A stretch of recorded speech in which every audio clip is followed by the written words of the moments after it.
and there's people starving and all these sorts of things, I don't understand why you focus on the minutia of, we need this 0.5% more of land versus this 0.5% more of land.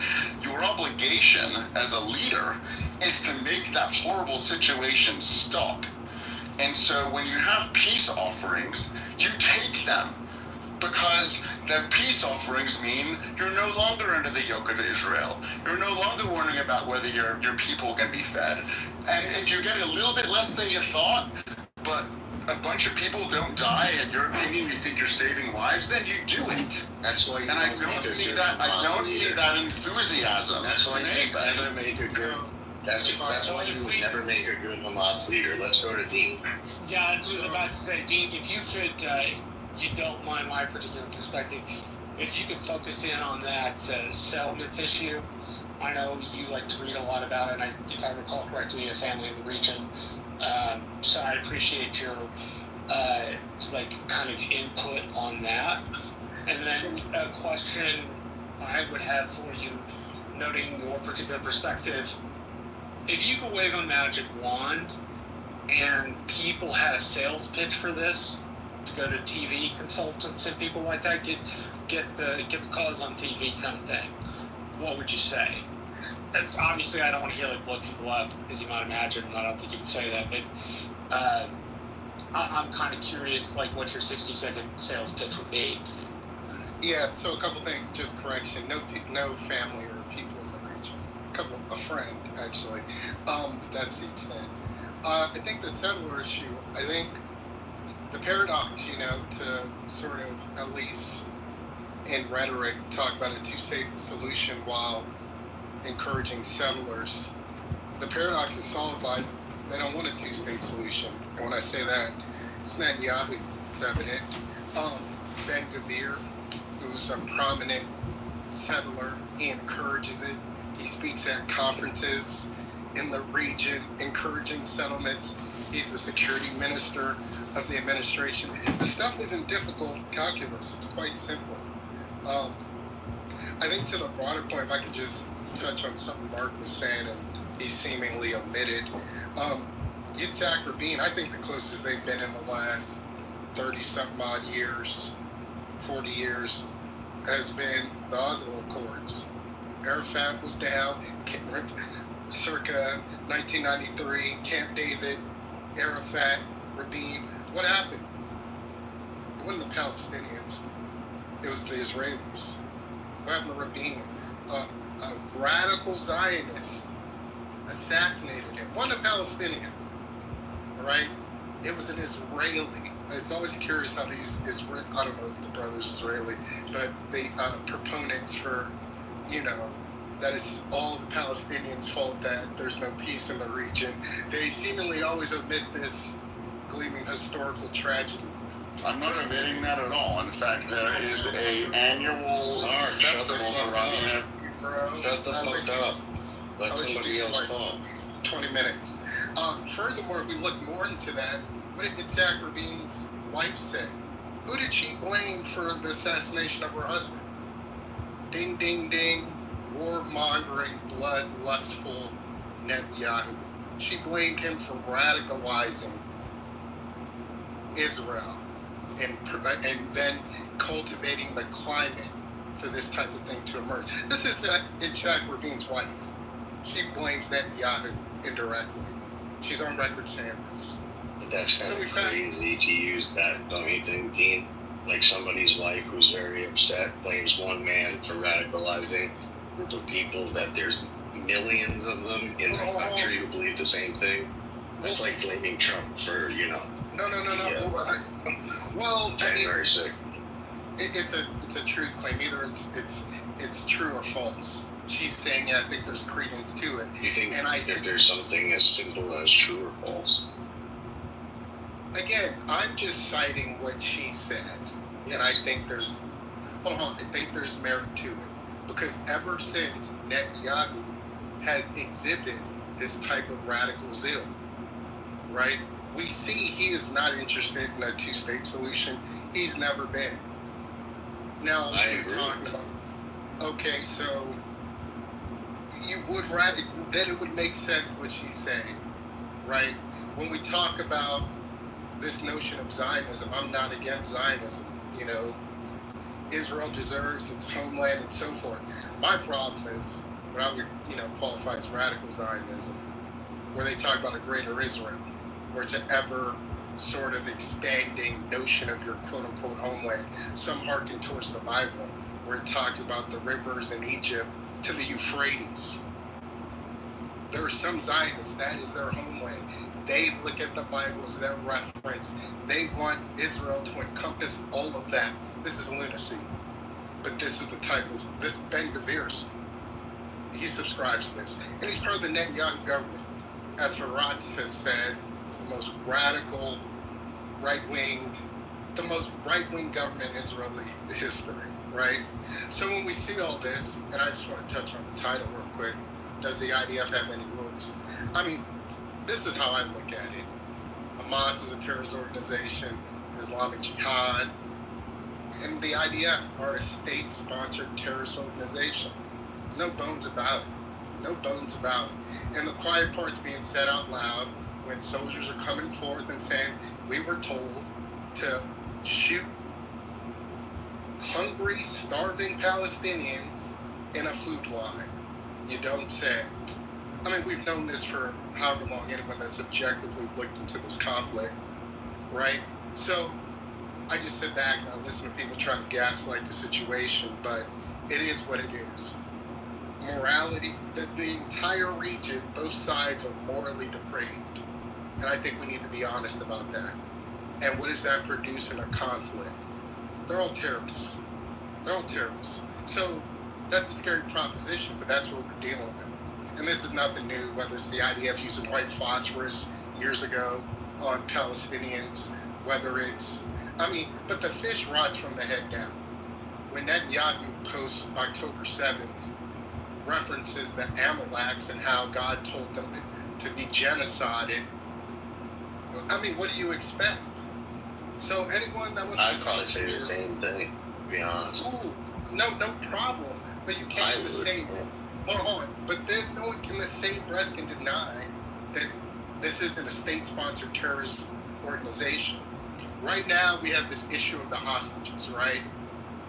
No one talks about the IDF. They have thousands of, according to international law, hostages. They have thousands of Palestinians, some minors, that they are holding under the guise of administrative detention, where there's no sort of judicial reprieve, right? But this is cool because it's Israel. They have thousands. This is the dumb move. You talk for like 6 minutes. This is the dumb move by the Hamas agents. Hold on, this is directly the point. This is you can respond to it.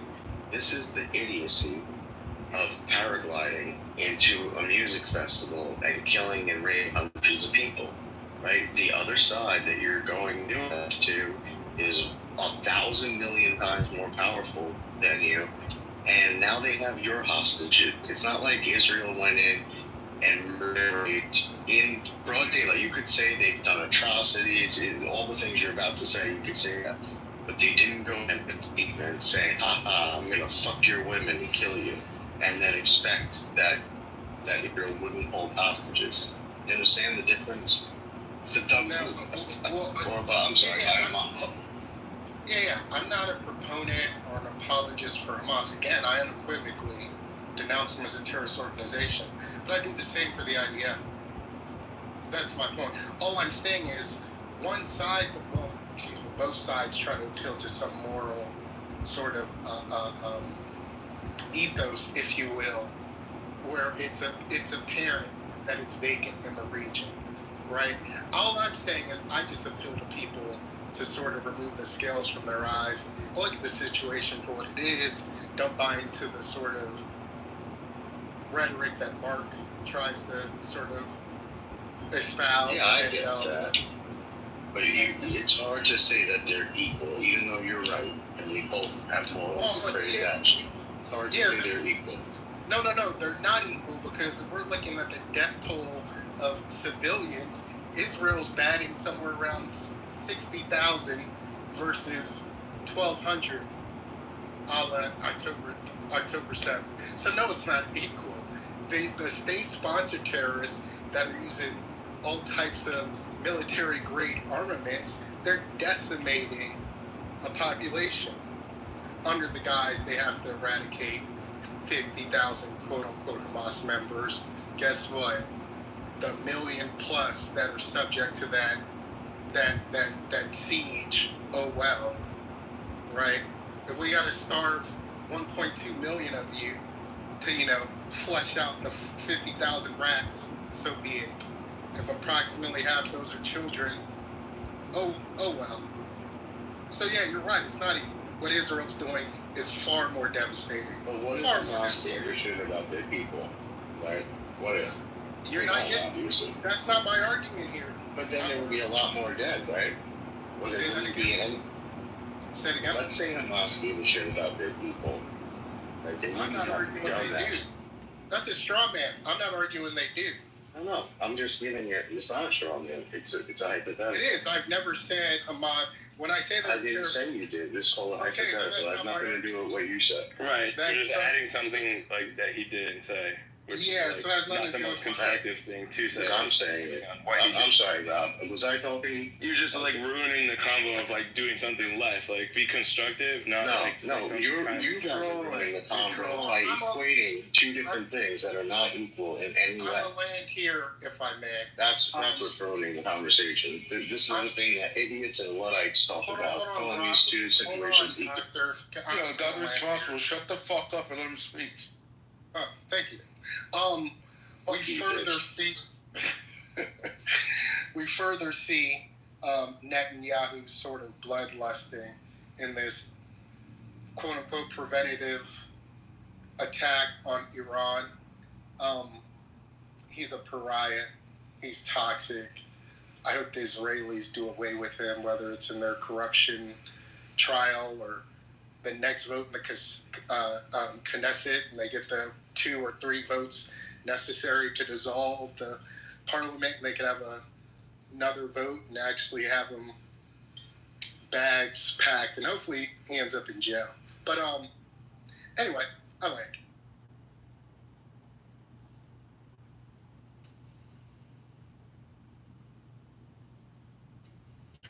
You're saying that it's not equivalent because there's been more deaths on the Palestinian side is not a very good argument. During World War II, a hell of a lot more Nazis died than Allies. It didn't mean that the Nazis were right. You know, it's something like,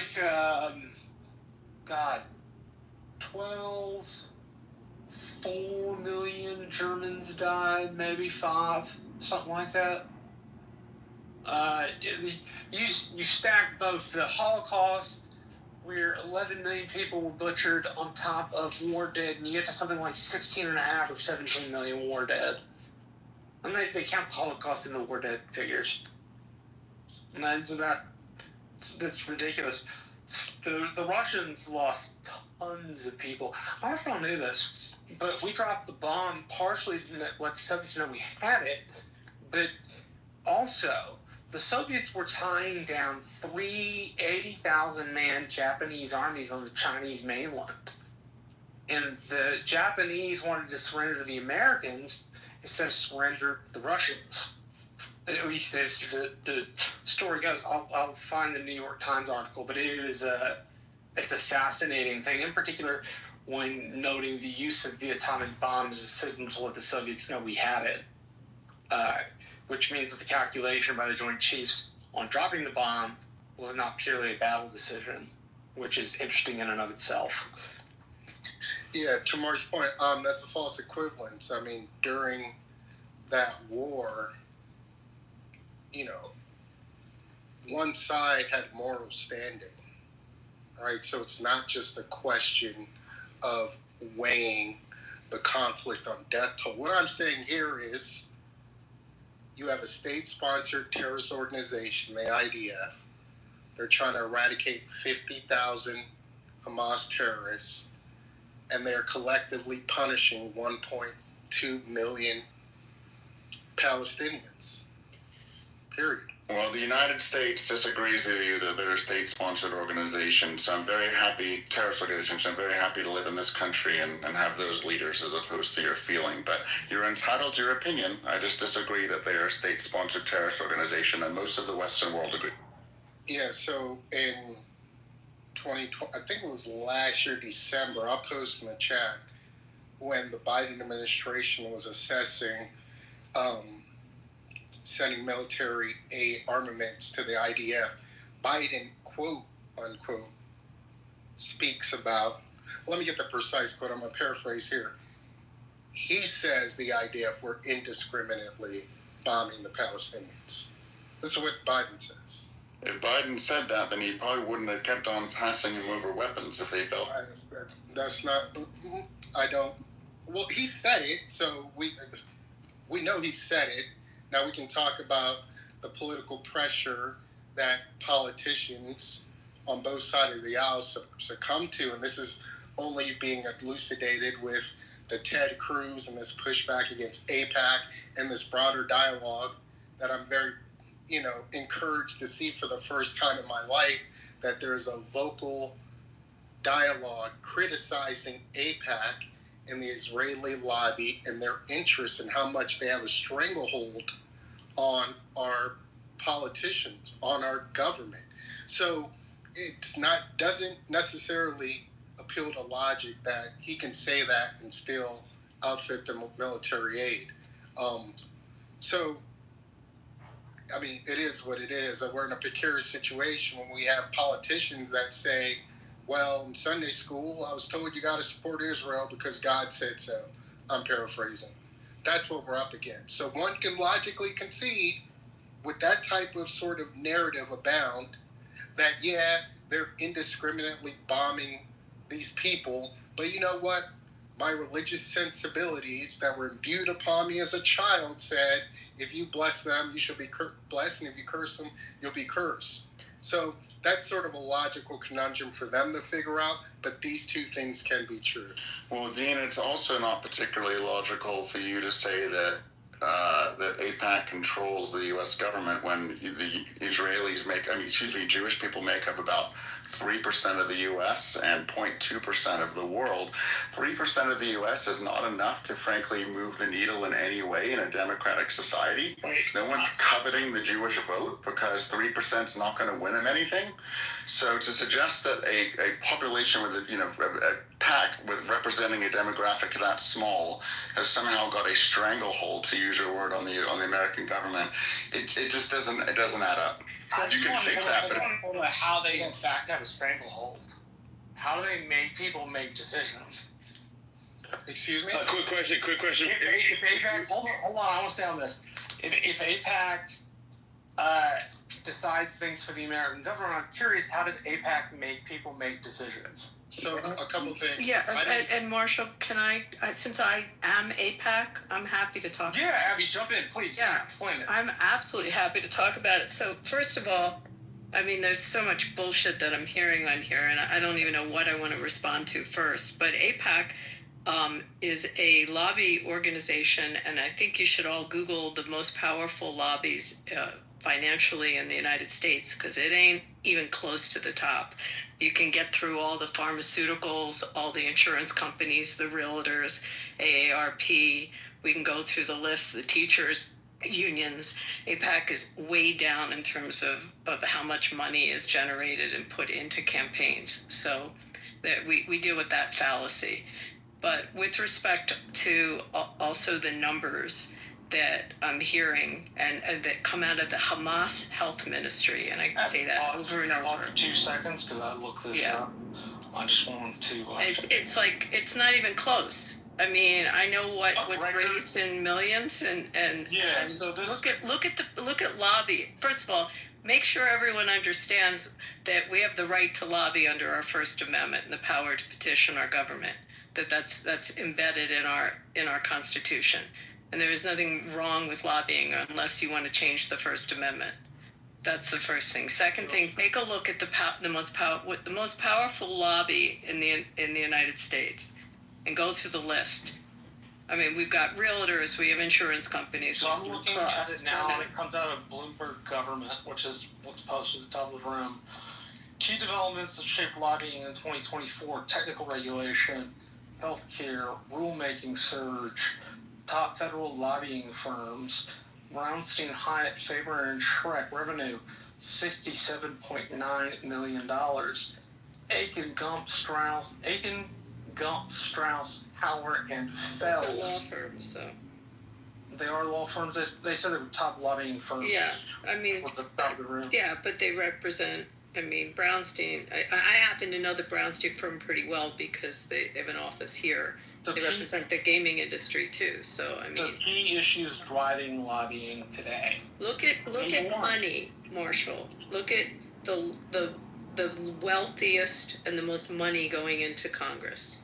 And again, remember the other thing that people don't understand is that AIPAC only lobbies Congress, does not lobby the executive branch. I repeat, they only lobby Congress, the House and the Senate.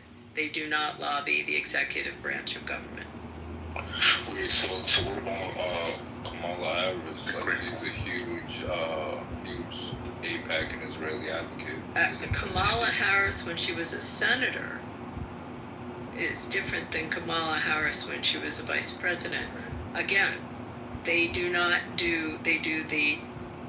the congressional side of our government in terms of lobbying. There are lots of, you want to pick on the Jews, we can pick on lots of different groups, but there are lobbyists that lobby or pretty much, raise money into presidential campaigns. But AIPAC is not one of them. If you want to find a Jewish one, I mean, there's lots of them. There's the Democrat. The Democrats have one. The Republicans have one. The Asian community has one. The Greek community has one. The Muslim community has one. The Italian community's got one. Let's go through the ethnicities. NAACP lobbies. So my point got hijacked. If I could, and I thank you, listen, Abby, but what I was saying, and I brought up Ted Cruz for a reason. Number one, I didn't say there was anything wrong with lobbying. Thank you, because it's in our constitution. I mean, it's embedded in our. Something is wrong with lobbying. That should be illegal. Do you have the right to petition your government? I'm sorry, I didn't mean to cut you off, but this is something that bugs me, and Marshall will tell you. Everyone should go log on to the U.S. Constitution Center out of Philadelphia and look at the seminars they do, and there's one on lobbying. They'll teach you all about how we have the right to petition our government. It's called the National Constitution Center, and their mission statement is the only institution funded by Congress to disseminate information about the Constitution on a nonpartisan basis. So they have Democrats and Republicans who are their honorary chairs. It's run by a gentleman named Jeffrey Rosen, and you can get it on the App Store, National Constitution Center. They do something on lobbying. And it's very good. Again, lobbying, as Abby said, is really only people petitioning their government. If we want to change that, then I guess we could. I would prefer not to have my ability to petition my government. Don't get me wrong, I'm not going to go to Capitol Hill and do that unless there's just a very specific reason, because you can influence local more than national. But the ability to do that, I think, is important. But you don't see an issue when it goes to the highest bidder, knowing that we have a wealth inequality issue in this country, and knowing I think one of the most important things when talking about politics and this kind of stuff, in particular if you're talking about campaigning, is looking at campaign finance reports. You really can't have a good grasp of what campaigns spend without looking at campaign finance reports. You can get totals, right? But you don't know whether, say, the National Realtors Association gives somebody money, or say, like, the American Bar Association, or the American Polo Association, trying to get a subsidy for all those drunken, floppy-headed women. So, like, they're all allowed to petition in that way. So I get it, but I'm just saying I think it's corrupt when we know we have a wealth inequality issue in this country where the 1% or the top wealthy in this country, the individual few who owns billions of dollars versus the majority who owns drastically less than that. And we don't have the dollars to lobby the way they do, despite us having issues that we would love to have placed on the forefront. Tell them, why don't you tell them where it started with the farmers, Marshall? Like, do you know lobbying how it, You don't actually have to. The lie in American politics today is that nationals are more important than local, and that you can make your impact in 4 years. No, you can't make it in 4 years. It's going to take over a decade. My area voted for the Democratic Party since Reconstruction, 1867 to be exact. We were not able to get that flipped into Republican area until now. The thing Americans want is it to just be solved. That's not what the founders intended. It's not what they intended at all. They intended deep power, real, genuine power, was one you had to build from the bottom up. And they used Greece and Rome as explicit examples of good governance, going by the bottom and coming to the top. And I say that to say that, yeah, if you think your impact is on the national side, the priorities are grossly misaligned. You can impact a school board election so much easier than you can impact a national senatorial or House election. And if you, for example, if you get a school board representative, you can pawn that off into getting a city councilor. You can pawn that off into getting a county councilor. You can pawn it off on getting a county judge, right? You go step by step. And going step by step does the process the right way, number one. Number two, it gives you what I call deep power, which is real, genuine power. The problem is, this takes time. Americans don't want to spend the time. Now, sometimes there are good reasons for that, i.e., like a mom and dad who work 40 hours a week and they got 2 kids and they come home and they're, trying to cook dinner and like watching the news or listening to that kind of stuff is the last thing they want to do. There are genuinely good reasons for that. That building local power is how you affect the national. I had a teacher who used to say, constitutional history teacher, you want to quit government, get a dictator. Until then, we have what we have. And his point was that coming with that sort of 4-year turnaround timetable puts you at the mercy of something, whether it's whim emotionally or whether it's like the whim of society.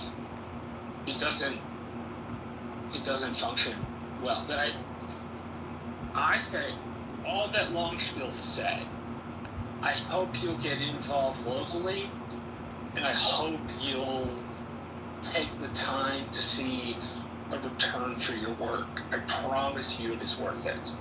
Like, absolutely 100%. Marshall, the largest lobbyist in the United States is the U.S. Chamber of Commerce. Second is the Pharmaceutical Research and Manufacturers. Third is the National Association of Realtors. I mean, these are 19 million, 12 million. I think I'm reading this right. Maybe it's more. National Association of Realtors, then Blue Cross Blue Shield, American Hospital Association, American Medical Association, General Motors, Meta, Business Roundtable, AARP, CTIA, American Health Insurance Plans, Amazon, Pfizer, Novartis, American Chemistry Council, Pharmaceutical Care. I mean, it just goes on. That's what we're looking at. Hold on, 12, real quick. Go ahead, bro. There's a bit of sleight of hand going on. Brother asked me how could Western world disagrees that the idea for a state-sponsored terrorist organization. I paraphrased the quote from Biden. He said, well, he still gave him a weapon, so he couldn't believe it. He said something along those lines. I said, well, you have... With dementia or with a real mind when he said that? I mean, real mind, I think it was... Yeah. I mean, well, listen, the chickens have come home to roost. We have IDF soldiers talking about they were instructed to purposely shoot down. Well, Dean, I don't know where you're getting your bullshit from, but it's not. Can I finish my point? Michael D. But my broader point, after he said essentially that's irreconcilable, Biden says X, but he still follows through with the weapons. And I said, well, like AIPAC, this discussion of AIPAC and their stranglehold on politicians in the government, citing Ted Cruz. These other, first of all, AIPAC, they seemingly lobby on behalf of a foreign government, right? Cool, no problem. That being said, they're not competition with the NRA or Pfizer, Big Pharma, whatever. This is sleight of hand. This is not detracting from my point. Yeah, it does. How can they control the government if they're not the largest lobby? A lobby. Can you add the fact that they don't have to register as a foreign actor? But why would Can you they? add that Is to there register? Can I land? You guys let him land? Yeah, many things can be true. Politicians, well, principally Republicans or in a few Democrats, they're in the pocket for NRA. Both parties are in the pocket for Big Pharma. Both parties are in the pocket of AIPAC and other pro-Israeli lobbyists. This is just a fact. When you have a mayor, a primary for mayor in New York, and all of them are asked, where's your first trip? And they seemingly are compelled to say Israel, and the one individual who doesn't has this undue scrutiny cast upon him. This is telling you something, right? What's it telling you, Dean? It's telling you, it's supporting my initial point that there is a pro-Israeli lobby that has its tentacles in our government. So let me tell you that AIPAC is the American. What's it stand for? What's it stand for? Do you know what the acronym is? American-Israeli policy. Right, it's the American-Israel relationship. Okay, so American-Israel relationship. So let me finish. So what I'm saying. Hold on a second. This is quite important. It does matter what their lobbying pursuit is. If you're going to say the American government is controlled by AIPAC, you better have some campaign finance reports to back that shit up. How many citizens are very a hungry? lot of money. You don't have any campaign finance reports in your back pocket to prove that. So this is the failure. Hold on, real quick. This is the failure in your analysis. This is the unique sort of thing when it comes to AIPAC and also things like Kufi. It's not necessarily. What do they do? Fucking wave a magic wand and hold people in a spell? Come on. Can I finish respectfully? Their sway, their influence, their power is not necessarily financial, as expressed by Mr. Cruz. There's a religious component to this, right? When he says that there's a Dominionists make up like 10% of the overall Protestant denomination in the United States. 10%. Can you say that again? Dominionists, the people you're talking about, make up about 10% of the overall Protestant denominations in the United States. I'm not relegating it just to Protestantism. This, dispensationalism, all types of whatever.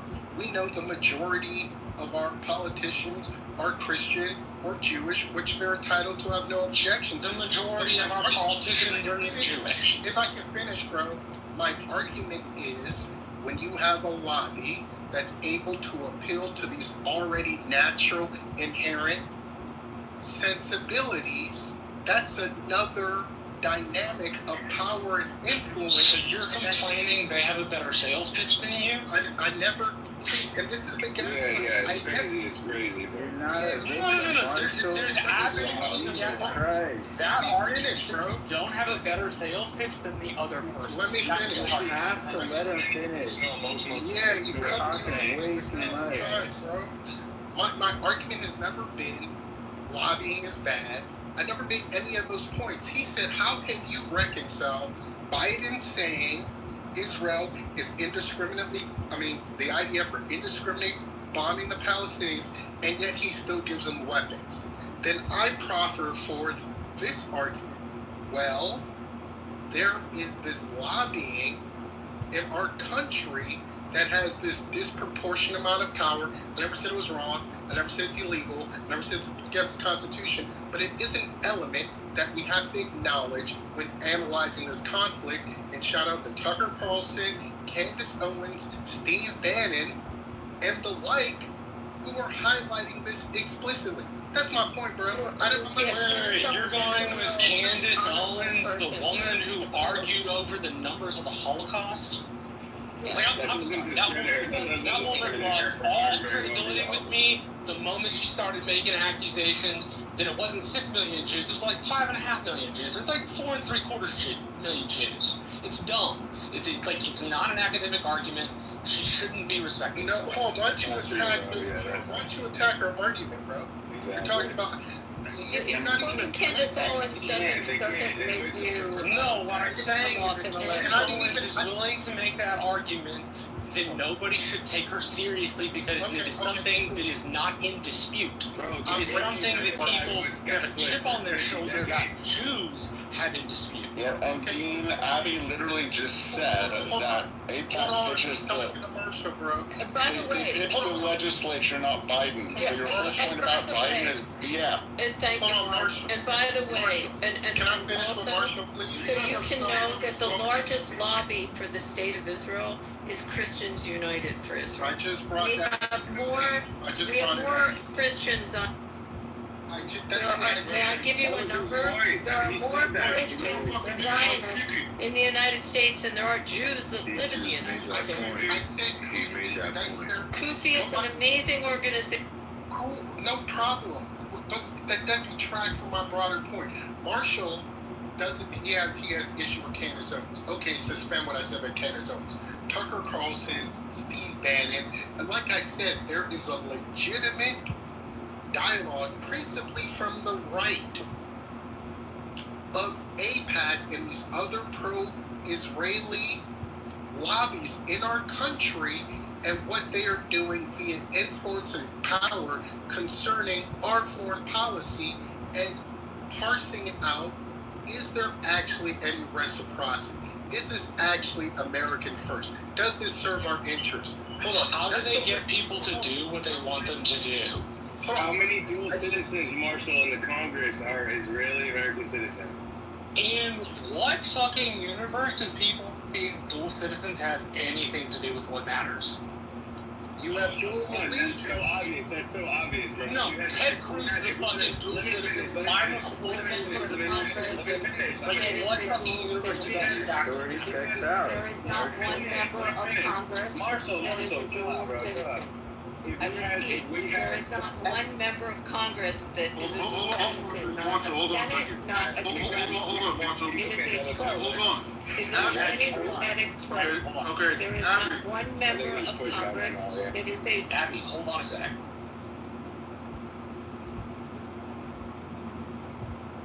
Instead of calling me a Jew hater, I send you to the goo because you won't stop fucking interrupting. Anyways, that's my point is, you could look at how many dual citizens are, how many adjacent dual citizens are. That's relevant because if we, for example, had a certain percentage of people that were an affinity to Italy, one could then deduce that whether consciously or subconsciously, there would be interest in Italy and their Italian heritage. And that is the same thing that's happening with Israel, and it's quite obvious due to the overrepresentation of Jewish people in power. And didn't Donald Trump? The overrepresentation of Jewish people in power. Let me finish, Marshall. Yes, there's many Jewish people in Congress. Have and you Christian. looked And at Christian. the numbers of Jewish people and the overall numbers of Didn't Congress Donald regarding the House Trump and have a Senate? rabbi and a Christian pray at his You're missing the point. No, Jews make up something like 25 members of the House and less than 10 members of the U.S. Senate. And what is their power and influence, Marshall? Like, you keep doing these side maneuvers, and with the emotion. They're not side maneuvers. I simply don't agree with your argument. It's the same tactic that you AIPAC lobby has it's an emotional overriding part effect of your language gets tell me how AIPAC gets these I would love to hear his argument, Marshall. I would love to hear his argument.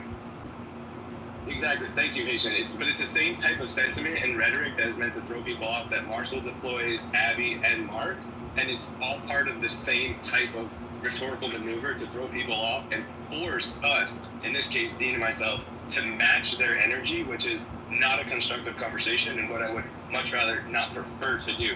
So when people use that, you can clear sign that you're getting close to something that's sensitive, and it's a defensive mechanism. So I rest my. Is what you said true? Is there really not one member of the House or Senate that has dual citizenship? Is that true? Ted Cruz is a dual citizen. He has both Canadian and dual citizen. He has both Canadian and American citizenship. What My about point was Israeli you were American? complaining about There's not one member that is an Israeli citizen. I happen to know the highest ranking dual Israeli citizen in U.S. government, and the person is a U.S. attorney in a Western state. There is not a member of Congress or the Senate that has dual citizenship. It is a trope. It is an anti-Semitic trope. It's a very dangerous trope. And That was true. It would mean a lot, Abby. You can bitch about all you want about Israel, but there is not a member of Congress, I repeat, Senate or House, that has a dual citizenship. None. Thank you. If that's true, That is true. literally blows apart a whole bunch of narratives that I've heard. Ricky, So we should ask ChatGPT. 150. Look, I'm a gambling woman. I'll put a lot of money on it. There is not one. You try to find one because you will not. There are Jewish members of the House. There are Jewish senators. We have Jewish members of the Supreme Court. We've had Jews on the Supreme Court for a while, since I think Louis Brandeis was the first. And we've had Jewish senators, and we've had Jewish members of Congress. We've had Jews that have cured polio. I mean, I don't know why I don't have to apologize for any of this. ChatGPT says you're correct. I absolutely know this. There are none. I know the highest ranking It says zero. in the United States government that was born in Israel, and it is a U.S. attorney in a Western state. That's Abby, do you think the Jewish space lasers shot ChatGPT and made it say that? Ricky, Just you a fell question. asleep in a room the other day, and I needed you. I didn't know how to Sorry. greet you. It's a Hey, Abby, can I ask you a question? It's Ella. How are you? hey, how are you? Hey, I'm good, thank you. Quick question for you, and this is not to be, contrary at all. It's just a real genuine question, which is, will the fact that all Jews have the right of return to Israel make dual citizenship No, redundant? you have to apply for citizenship. You don't just land on the shores if you make Aliyah and become a citizen. You have to Right. apply. You have a Right. process to go through. No, You have to that's apply. right. And not all people, I mean, there are criminals that have been not given citizenship from different countries. You don't automatically get it. You still have to apply and go through the process. Has anyone who's a member of Congress done that, either Senate or House? No, they are not. In this present government or the prior Congress, the 118th, and now we're in the 119th, and go to the 117th, we can go back. There is not a member of the House or the Senate that is also an Israeli citizen. Okay, so Whether Ted Cruz has a Canadian, or if someone might have a European, be a member, also within EU country, I don't know.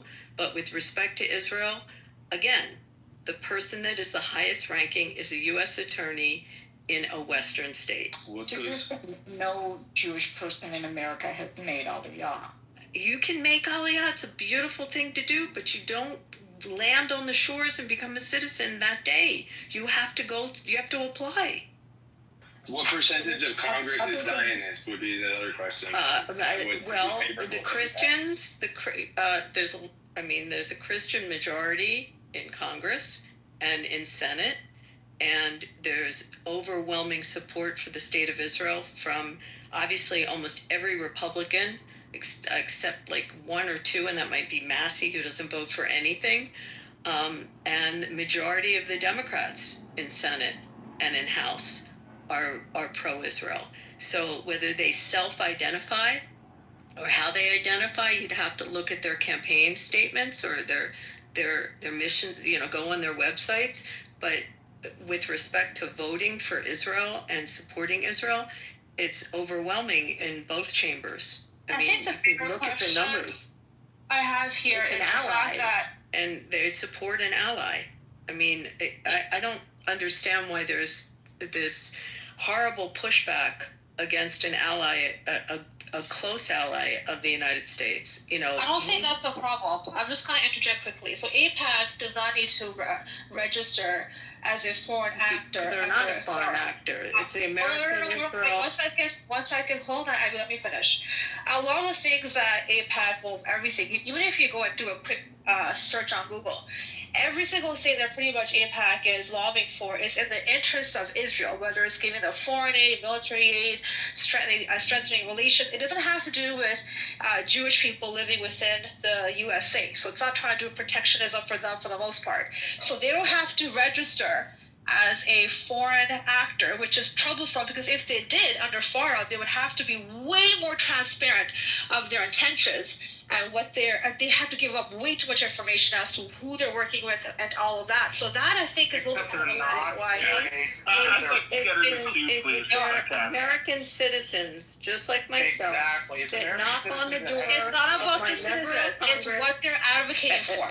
No, Ace, it actually does matter. I am a You Can are you heading guys to stop Washington and Knocks on the interrupting door her? of You're heading to Oh my Washington God. that does business Want to know how it overseas. operates? One We're of- talking I'd like to get in the Justin. queue. Did Also. she Okay. land her plane? Did she land? A lot of people are talking over each other. If Oh, you hold on, hold want on. me to answer It's you, one mic on Abby. Hold on. Go ahead, Abby. you're talking to someone who knocks on the doors of my members of Congress. I knock on my senator's door. I do fly-ins into Washington. Have you ever lobbied? Has anyone on the stage ever lobbied for anything? You get 20 minutes. Very rarely do you actually get the member of Congress or the senator. You usually get a staff member. If you're lucky, maybe more on the congressional side, you get 20 minutes. Most of the times I'm there, there's someone from the Veterans Association, they're waiting for their 20 minutes. I mean, you're there throughout the day. There's lobbyists throughout the day in the halls of Congress. When you go through Congress, that's who you see. You see people knocking on the doors. No, they do not. We are American citizens that are going in and asking for to strengthen the American-Israel relationship. That's who goes. I mean, I'm not a professional lobbyist. I go and I knock on doors when I go to Washington and I ask, just like Elle, you could do it too. You can, except your person in Minnesota, I wouldn't suggest it. But anyone can do it. Mark can do it. You can, Dean, whoever, whatever floats your boat, you can go knock on the door of your member of Congress. So Do you have to dual citizenship? I know. So my citizenship. I know what you're saying, I do but what I'm saying loyalty is- for sports teams. That's about it. Okay, hold on, I'd give me a like to second. Right now, address something that's been said a few times. I want to circle in on a couple things. First of all, if you're lobbying, by the way, Abby, I will add that you never meet the congressmen and the senators. You don't want to. The congressmen and senators have basically outsourced foreign affairs to their staffers. They're focused on important domestic issues, so their staffers are more influential than even meeting a congressman. They do whatever their staffers tell them. But I want to explain something. The U.S. benefits as much from its relationship with Israel as Israel benefits from the U.S. It's a two-way street. I'll start, in every area, agriculturally, medically, technologically, militarily. intelligence-wise, strategic, etc. Israel shares intelligence with the USA that's probably the equivalent of 5 CIAs. Okay, every mission, U.S. makes the weapons, the planes, the systems, sells them to Israel. After every mission, Israel is recording data. Every day they're sharing data. They're sharing billions of dollars of improvements with the USA. I could go down the list of all the cooperation. It's not at the executive level. It's at universities, it's military, it's companies. Right now, this year, private equity tech companies are investing more money in Israel this year than they did last, despite October 7th, despite the wars. In fact, I would say it's because of the wars. That's where the brains are. Google, Apple, Microsoft are all building huge campuses in Israel. So, yes, the Arabs are lobbying too. Unfortunately, they don't bring as much to the table as Israel does. And that's a sad reality. But you can't blame Israel for being ahead of the curve in science, medicine, agriculture, water desalination, etc. So that's the basis of it. Somehow they did Not all that because October Jews, 7th. not because Jews know some mumbo jumbo. Jews don't hypnotize politicians. Jews don't have some spell. You're casting a stone right now. Name one thing they've done in agriculture. It's good for America. It's good for America. Thanks for letting me speak. So, God bless you. Very How is it good for America? help propel, Shalom, help propel our imperial interests forward in the Middle East by being a very strategic place, being a democracy. It does quite a fit for us as a trade partner. That is, I think, quite important. I do want to touch back on this thing about AIPAC registering as a foreign agent. They don't need to. They're headed by Americans. Americans have the right, if they so like, to argue for another country. Now, if they're arguing specifically on behalf of that other country instead of, say, in friendship with that country, which is what AIPAC does, then you're not allowed to do that. But if you are advocating in friendship, then one is using your First Amendment right to do so. I would also point out, if we're going to say that the Israeli lobby happens to have this just like mesmerizing effect on American politicians, then we need to track what they spend. And as we did already, they're not even in the top 10 worth of lobbying. And what those other lobbying firms spend matters. It tells you what Americans consider important and what the American government considers important. And what they consider important is not AIPAC, notably. And so to argue as such is, I think, bad faith at the very best. That's false. Again, like I said, AIPAC and these pro-Israeli lobbies, Israel lobbies, they occupy a unique position. And I reiterate, when you have someone like Ted Cruz that tells you, you just appeal to his religious sensibilities, he's on board. I'll submit to you, AIPAC wouldn't have to give him a dime. Yes, because Ted Cruz represents all of the American evangelicals Let in me the country finish, ever. bro. Let me finish. Well, how about you not make wild assumptions? All right, cool. You can correct me when I'm done, bro. I will wait until you're done. He doesn't cut you off. Yes, why? My point is, to lobby is to attempt to wield influence to achieve an objective. Period. Now, routinely, typically, money's the best sort of medium to fulfill this objective. But I'm telling you, they have religion on their side. As kooky as that sounds, I think if you watch the Tucker Carlson Ted Cruz interview, it's not so kooky, right? He's telling you he already has the inclination, right? It is not rational, right? So all you have to have is a group that's able to appeal to this, and voila. That being said, I'm not against it. It is what it is, right? I'm not saying it's illegal. I've made none of those arguments. All I'm saying is this is something I think we need to acknowledge when we are analyzing our politics, our foreign policy, our politicians, their motivations, etc. That was my only point. Okay, in that case, I think I owe you an apology. I did not mean to be so hard on you. I did not realize that was your argument, while I don't agree with it at all, I can understand the point you were trying to make. So please accept my apology for being such a boorish ass. Appreciate you. That's what I'm talking about, progress. Let's keep it moving. I'm interested in your perspective, Marshall.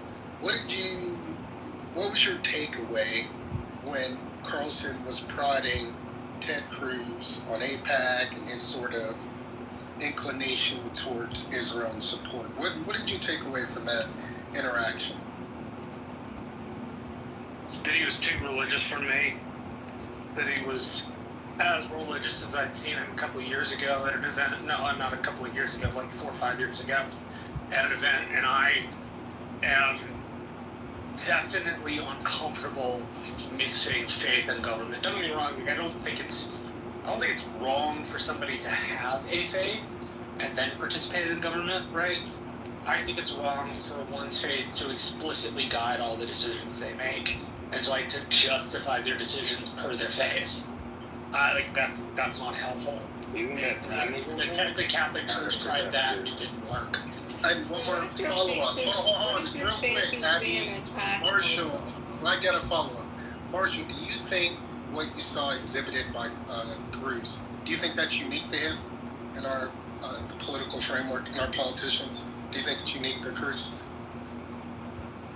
No, if you're talking about Bible Belt folks, you'd probably get about half the folks. Abby, what was your question about I said, religion? what if you're requesting for because your faith is under attack? So I'm curious with the people that have such dramatic, strong issues against AIPAC, how they feel about Jewish people generally going to their members of Congress and trying to affect change to protect what's happening to us right now, and with the surges of anti-Semitism. Do people have a problem with that we dialogue with our members of Congress about stronger protections and stronger laws? And that's coming from faith. So I'm just curious. I'm curious. I think that's fine. I think that's completely fine because that's protection of Jewish. Hold on, Abby, can I please finish? Thank you. It's to protect. Hold on, let me finish. It's to protect what's happening it's protecting what's happening to Jewish people within America. Absolutely, that I think is completely fine. But it's not. Hold on, let me finish, Abby. Please, hold on. My concern is American citizens, like you said, who are lobbying and pushing for the government to do things to benefit Israel, a country that you're not from, to help give it military, to help further it as a country while you are an American. But we care. You want to lobby for Jewish people? Hold on. Well, wait 1 second. You want to lobby for Jewish people within America? By all means, that is that's fine. I think that's great. That should happen.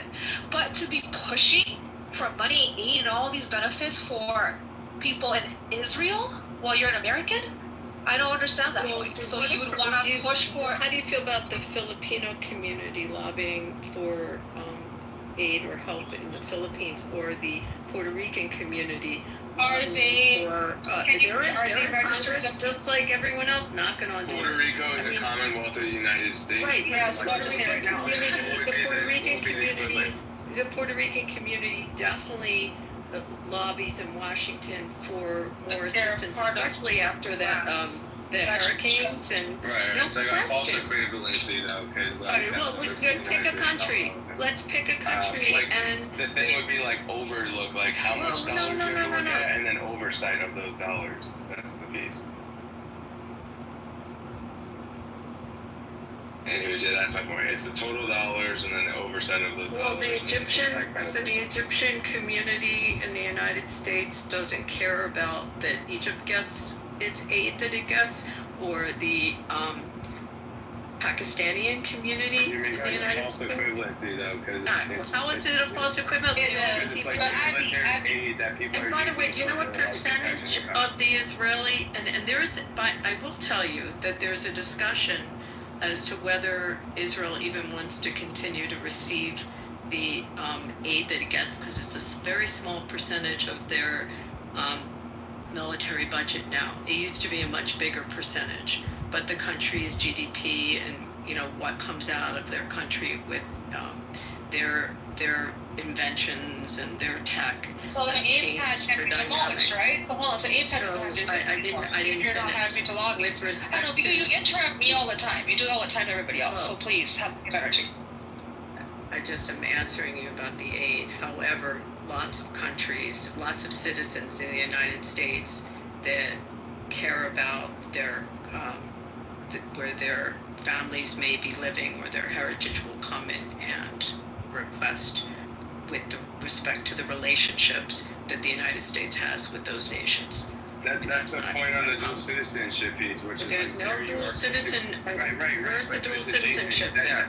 Well, that's the part. Is like it's adjacent because what you're sharing is that the lineage of Israel as a Jewish state, which is if you're a Jewish person in America, you could be seen as an Israel diaspora rather than an American citizen. No, we're seeing. I'm an American If you came over to citizen. Israel, Hey, babe, but when you go to Israel, I'm an American let me citizen. finish, Where are you taking that from me? You're gonna try to take that away?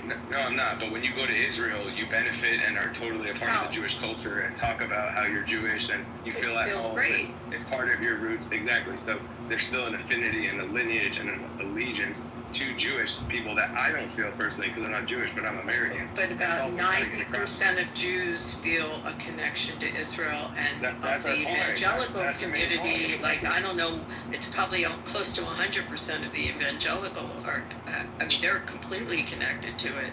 So I'm trying to, and the majority of tourists, by the way, by percentage, the biggest tourist population going to Israel are Christian pilgrims, more than Jews. So I think, I don't know if you know that, but it's a huge population going there.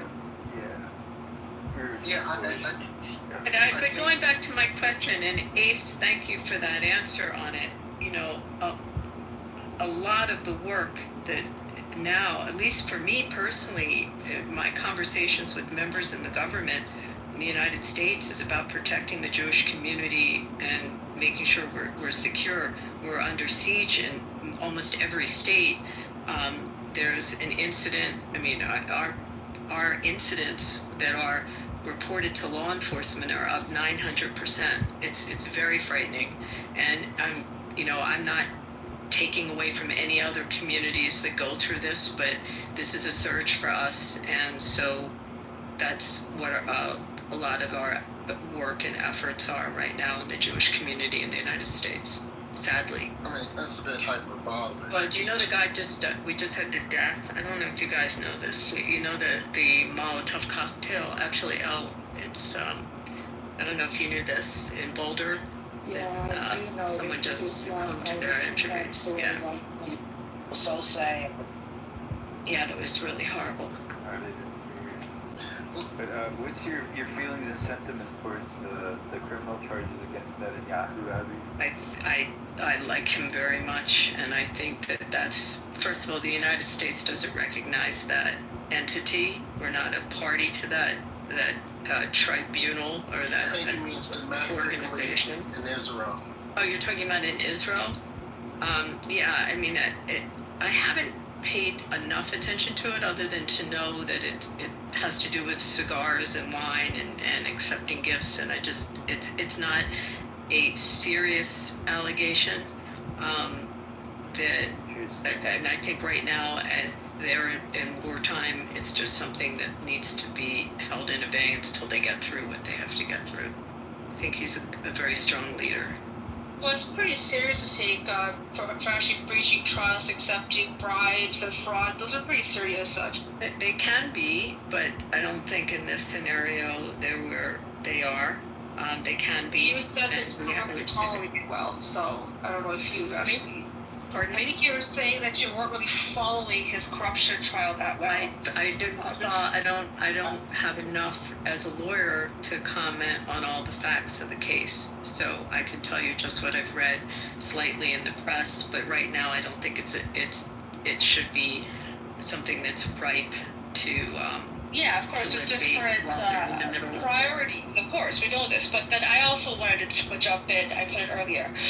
There's a comment that I think Dean made about Biden when he was running, and he kind of, spoke up about supplying weapons that might be used in ways that would be, crimes against humanity. And you said the comment, oh, did he say this when he was like, mentally well? That was a pretty egregious way of shutting somebody's conversation down. So it's not just Biden here who's looking at these things and making decisions. You do know that they had to hold back one of the weapons that they were supplying Israel, because I'm sure you also know as a lawyer that when you supply any military aid to any country, you have to also make sure that it's being used in ways that doesn't break any type of laws, especially crimes against humanity. So there was a bit of an investigation going on there, and then when Trump came in, things completely changed. So please try not to dismiss some of these things, because what I really hate about conversations is when people try to hide things. No country, no people, no government have ever done anything 100%. Please do acknowledge when Israel makes mistakes, and Israel has made a lot of mistakes, instead of just throwing a lot of things over top of it, or just dismissing it by making that comment. Okay, Ace, you're right. We agree with you, but one topic at a time. You're totally right. I'm totally with you, but there's a lot to unpack, and you hit it on the head before you went to that topic when you said, "Oh, it's not a priority." And I wanted to interject and ask Abby why exactly it's not a priority. But I agree with you, Ace. You're totally cooking. But let's focus on the matter at hand, which is Netanyahu worldwide. Abby? I just said they're in the middle of a war, and I just think that this is just something. I mean, there's different opinions on it, and again, I haven't read the case enough to really opine on it.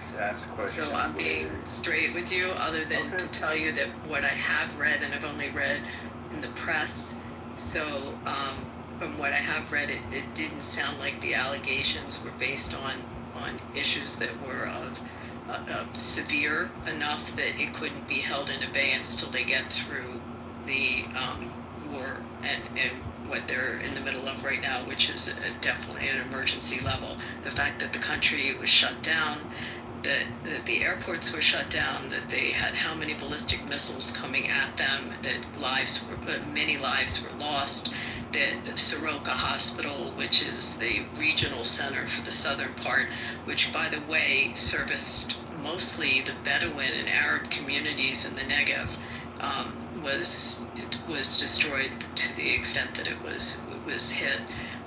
There's just major emergencies there that I think something like this pulls the attention of the country off, and it's not something that I'm saying should absolutely go away. Again, I can't opine on it because I don't know enough about it, other than I just think that it's probably not the time. Warren, can I list some of these charges that people may not know? I have them in front of me, Ace. I'm way ahead of you. I'm right with you, sis. But I want to ask that was my answer to you. They're in an emergency situation in their country, and the priority should be getting through that right now. Understood.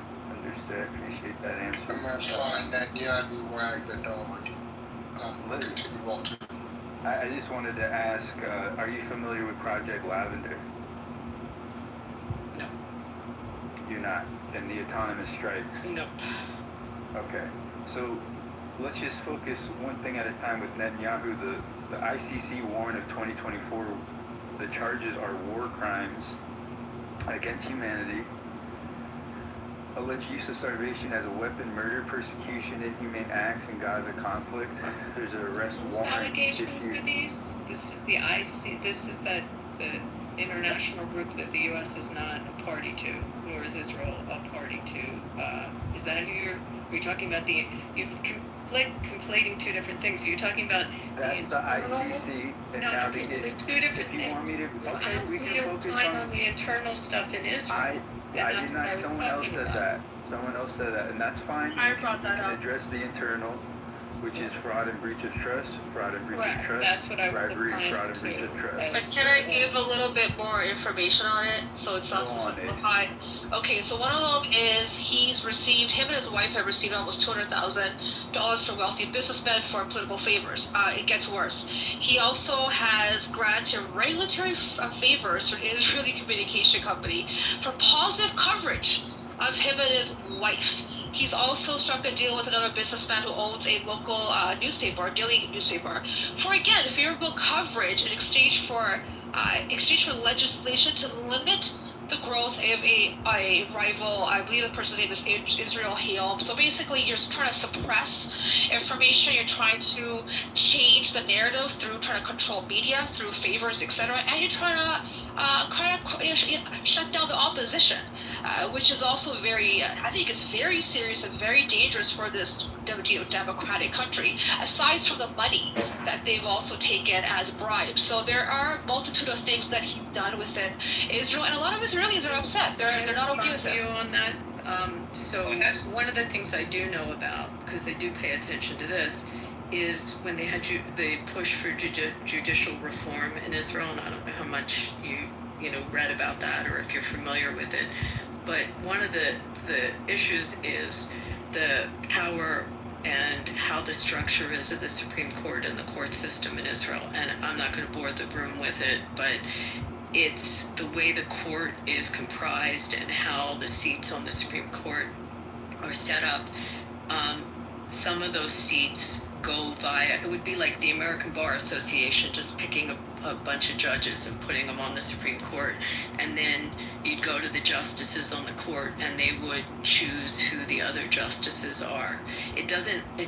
We have advice and consent of the Senate. We know our process to get on our court, whether you like our justices or not.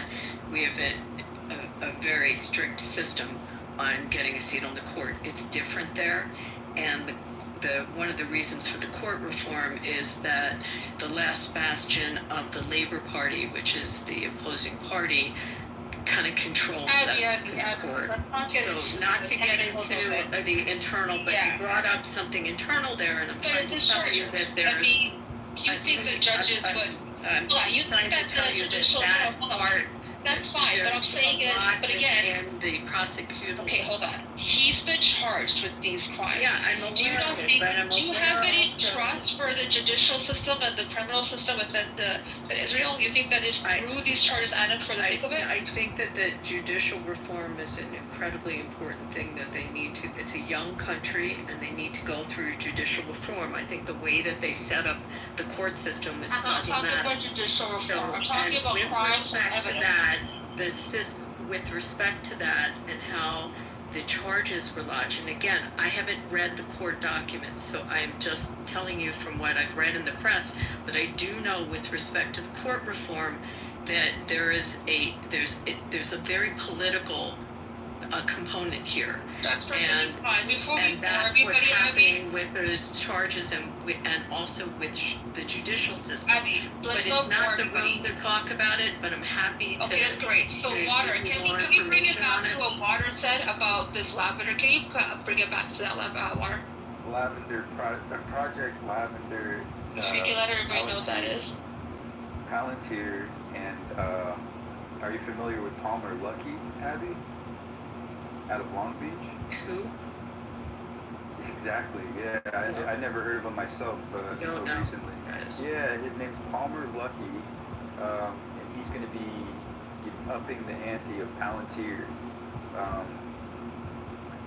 He's the man that created Oculus, and after he sold his company, he got heavily involved with the military and developing the autonomous strikes of civilians. It's called Anduril. He founded it in 2017, a defense tech company.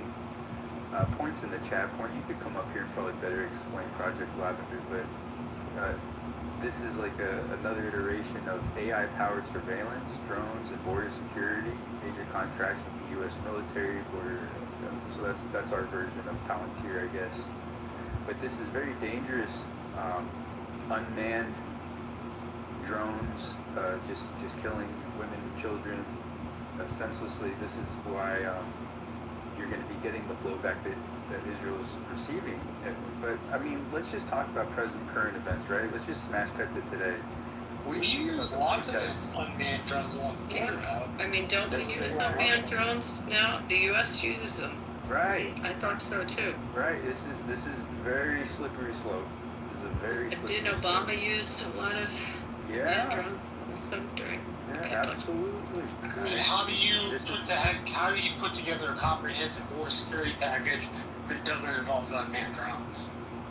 You'd be negligent not to include them. Right. Well, let me ask Abby, what are the odds of tearing down the West Bank wall tomorrow? So define which wall you're talking about. Area A, B, or C. Which wall? How about A, B, and C? Well, so do you understand the differences between A, B, and C? I mean, have you been there? Like, have you been to Ramallah or to any of the areas over the Green Line? So they're one is controlled entirely by the Palestinian Authority and policed. Let's just break this down. Area C is what we need to get rid of. No, well, you do, but in your mind, but not me, in for our the mind, that's our Palestinians, biblical not for me. ancestral homeland. So, oh, really? So under that, guys, we're just gonna throw people on their homes? However, I'm not in here to discuss I did not come in here to do that. I heard you ask a question about AIPAC, and I was trying to answer that.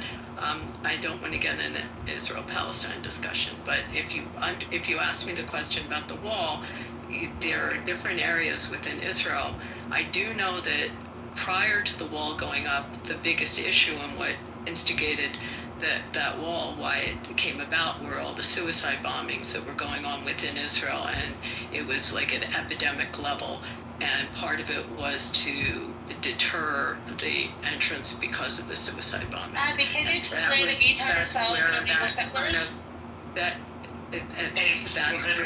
Hold on a second. The wall came. That was the. I'm just talking about the wall that you can control, Abby. Like, is it very possible within the week's end that we get that wall knocked down? That I can control. I can't control. I wish I could control the wall in Texas, right? Hey, so how big's that wall? I mean, it works. It does exactly what it's intended to. Doing what it's supposed to do. Right? Well, the idea that it's some sort of medieval torture device, I think, greatly underestimates what its use is. Border Patrol asked for it specifically for about 35 years, so it could function as a funnel. I don't know what. We can talk about Mexico later, but I'm just talking about Israel and Palestine, and what are the odds of Israel knocking down that wall, like the Berlin Wall? Well, why? Not very likely. Well, why would they limit the security of their country when they had that problem of suicide bombings? I mean, I have a friend who lost his sister-in-law on a bus in Jerusalem that a suicide bomber entered. I know people that were sitting at a Seder in Ra'anana, and a suicide bomber came in and blew up the Seder. I mean, why would they put their country at risk? Would we put our country at risk, or do other countries, should they be at risk? If you have on your border someone who's committed to, they stopped. I don't know statistically. Someone can help me with the statistics, or I'd have to find this for you. The amount of suicide bombings after that had, gone down exponentially after the wall was put up.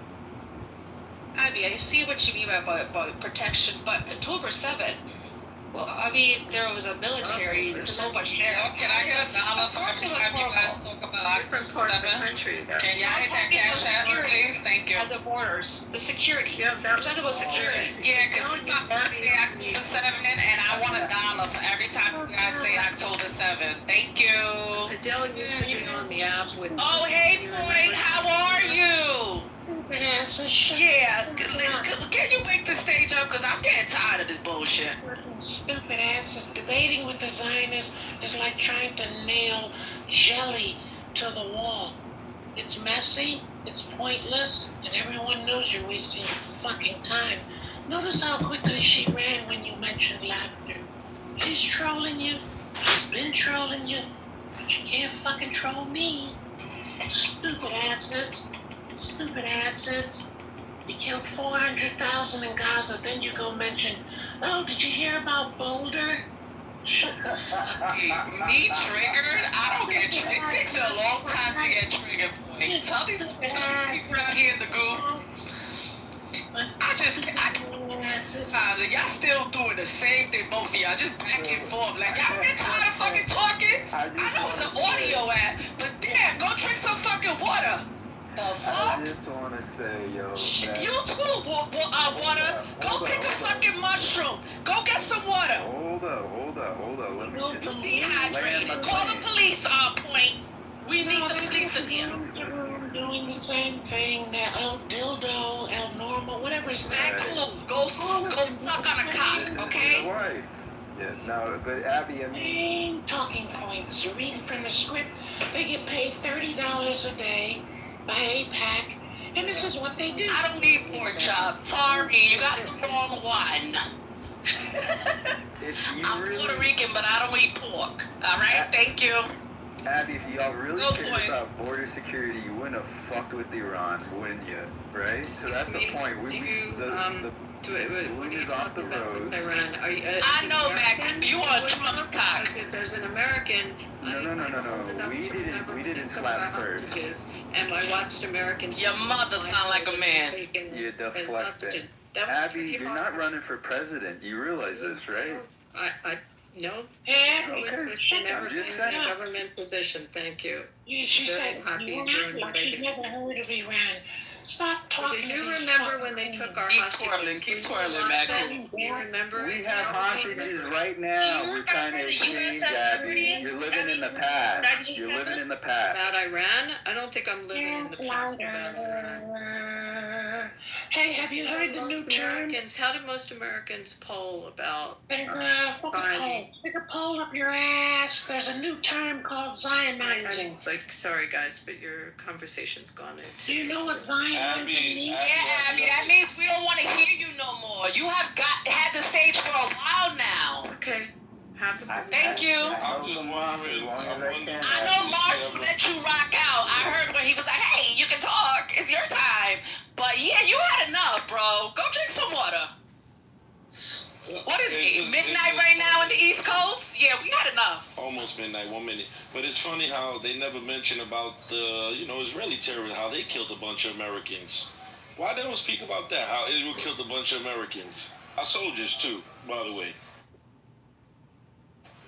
It was a 1967 U.S. of Liberty. Yeah. And they still, no one has ever got justice for that. And the Americans actually soldiers that survived. They still want justice. Can we get justice for the Marines that were killed by Hezbollah? Can we get justice? No, you can't. You know why? American invaded those countries illegally. So no, they can't get no justice. You already have the answers So let's get to. justice for the killing of the diplomats in Saudi. After that, can we get justice for Why? the Iranian? Can I ask you a question? Hold on. Can I ask you a question?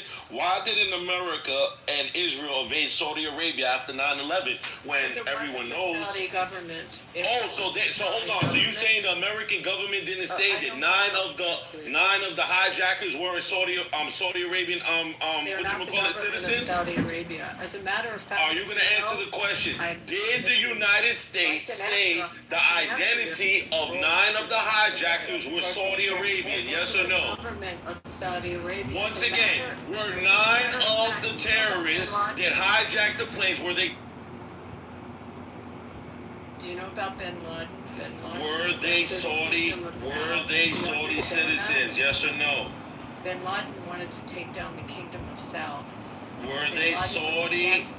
Were they Saudi or not? Hold on. So what the fuck does it matter if they were Saudi or not? What's your point? The point is, you fucking didwit.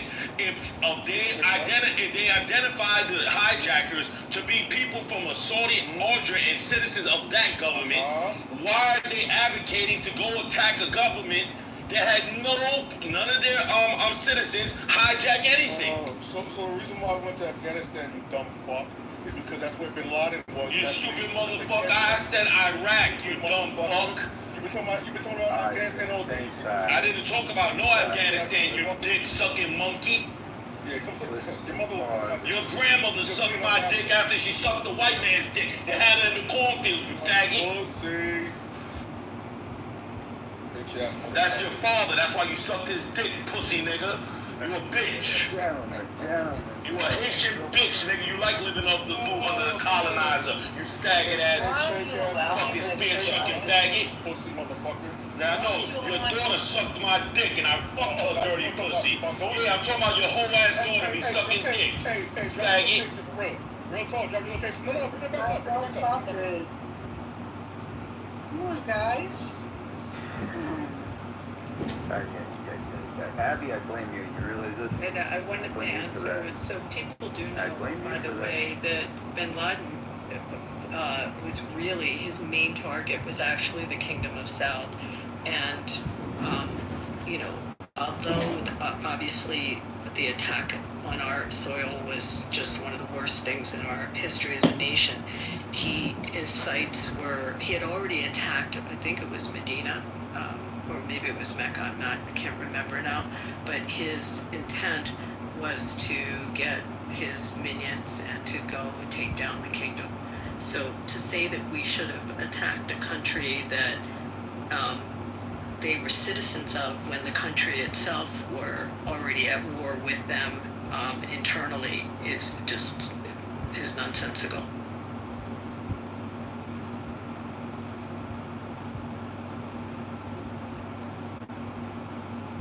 Yo, the guys, that Haitian, that guy's back. How do we get here? How do we get back? Nothing, bro. You're not tired of talking? I'm good. I'm feeling refreshed. I've been charging for the book. I'm telling you, you guys must be on a lot of drugs or a lot of alcohol, because I can't deal with these conversations for 24/7. Thank you, Mel. Just a lot. Thank you. Yeah. Yeah, it's like I left the room, I stood out for a while, I come back and the same two women are speaking. I left again and I came back and it's the same two women are speaking. And the mods, I'm like, are they awake? Are they sleeping? Is their pulse? Like, what's going on up there? And I'm like, I'm about to shake this shit up. And that's what I did. I'm sorry. No? Yeah, like, apologize. Yeah, that's how you really feel. So I reported our guy again. Oh yeah, he's continuing to do the same crap. Yeah. Now, who was that? Oh, you Somebody know, with I don't know if you're aware, but we got a buddy out here that's taping all of our Clubhouse stuff, all of our content on YouTube. Where is it going? To YouTube? Oh, He's on YouTube, and then he's pushing. Well, he's listening to you guys right now. Y'all can say hi to him on his side. Yeah, he's on there You now. don't consent to be recorded. I'm sorry, Abby? Do you start your rooms with that you don't consent to being recorded? We do. Consent.